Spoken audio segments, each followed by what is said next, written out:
مع الناس. دائما تحياتنا للمدارس وجماعة الزيتون لحضر أطفالها لنشدنا الصوت.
هاتف المليحي رئيس جمعية الشؤون الاجتماعية للحرفيين والحرفيات ممثل الصناع التقليديين بجهة مراكش الأسفل.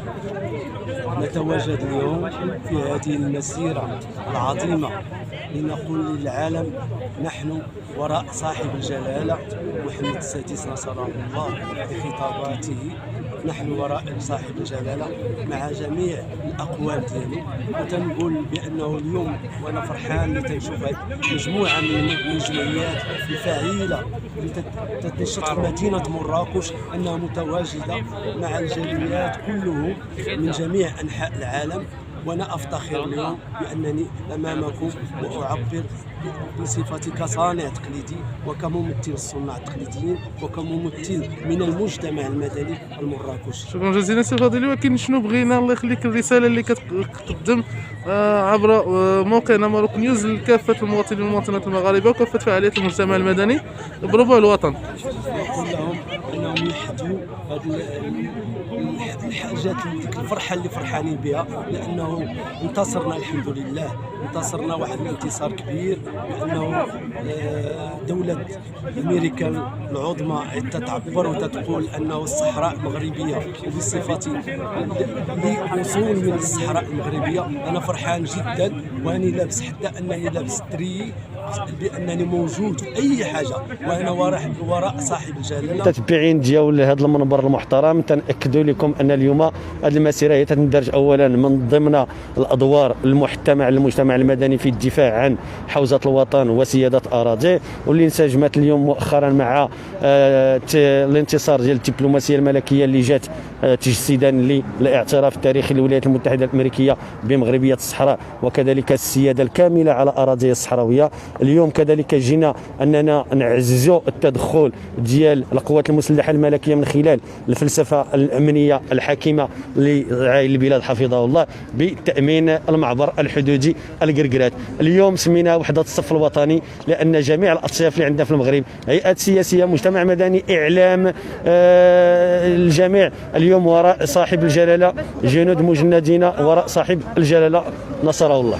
شكرا جزيلا سي المهدي. مرحبا. الله يخليك، بغينا شنو الرساله اللي كتبعث للمتتبعين والمشاهدين الاوفياء ديال ماروك نيوز بالاعتزاز بمغربيه الصحراء وبالافتخار بانه دائما الصحراء في مغربها والمغرب في صحرائها؟ شنو الرساله اللي كتبعث من الفعاليات الجمعويه والفاعلين الجمعويين من خلال هذا المنبر هذا؟ اذا من خلال المنبر ديالكم تنبعث رساله الى كافه جمعيات المجتمع المدني بالمغرب ينخرطوا في اليقظه وفي الاستباقيه وفي التجند حول حمايه الوطن وكذلك في حمايه الدفاع عن حوزه الوطن.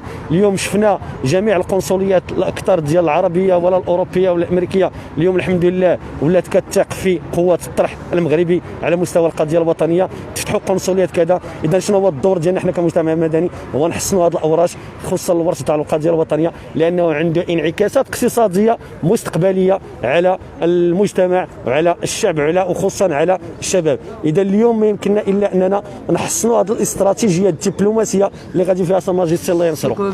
شكرا. معك مريج سكينه مواطنه مغربيه وعضوه في جمعيه نساء مراكش.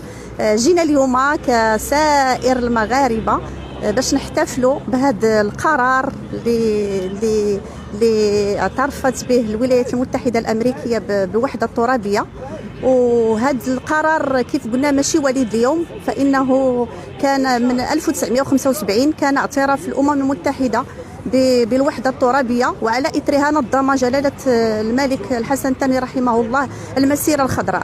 فقرار ترامب جاء ليثبت هذه القرارات، وفي الوقت الذي كانت تشهد فيه المنطقه الجنوبيه القرقارات للصحراء المغربيه نزاعات مع بما يسمى بجبهه البوليزاريو. ولذلك فالمغرب في الوقت الراهن كله يد في يد مع جلالة الملك محمد السادس نصره الله، ونتمنى كذلك أن نستكمل الوحدة الترابية للمغرب من شرقه إلى شماله. إذا أستاذة الله يخليك بغيناك تعطينا الرسالة اللي كتمر للمتابعين ديالنا الأوفياء عن طريق هذا المنبر هذا ماروكنيز. رسالة واضحة بغيت نقول لجميع المغاربة داخل وخارج المغرب، فإننا نؤيد جميع القرارات التي يتخذها جلالة الملك محمد السادس، فإننا وراءه في أي قرار اتخذه فإننا نحن معه إلى آخر رمق. شكرا جزيلا الله يخليك. بالنسبة لهذه التظاهرة اللي كتشوفها هي مسيرة تعبيرا من المراكشيين والمراكشيات وجمعيات المجتمع المدني وجميع الفئات العمرية، تعبيرا على الفرحة العارمة التي تسود جميع المواطنين بالمملكة المغربية بمناسبة الاعتراف الأمريكي بالصحراء المغربية. وهذا الاعتراف هو كان منتظرا بالفرحة الكبيرة، وأنه الانتصار الكبير للقوات المسلحة على أراضيها، وأيضا المسار التنموي الذي إن شاء الله سيعود بالنفع على هذه الدولة وعلى هذه المنطقة بشكل عام. شكرا جزيلا. جمعية أروى الخير للتنمية الاجتماعية خرجنا مع فعاليات المجتمع المدني اليوم باش نوقفوا يد وحده في صف واحد وجنود مجندة وراء صاحب الجلالة محمد السادس، وباش نكونوا معه في أي قرار خداه ضد المرتزقة البوليزاريو بخصوص قرار الصحراء المغربية. وديما مغرب وحنا مغاربة وغنبقاو مغاربة وصحراء مغربية وديما مغربية.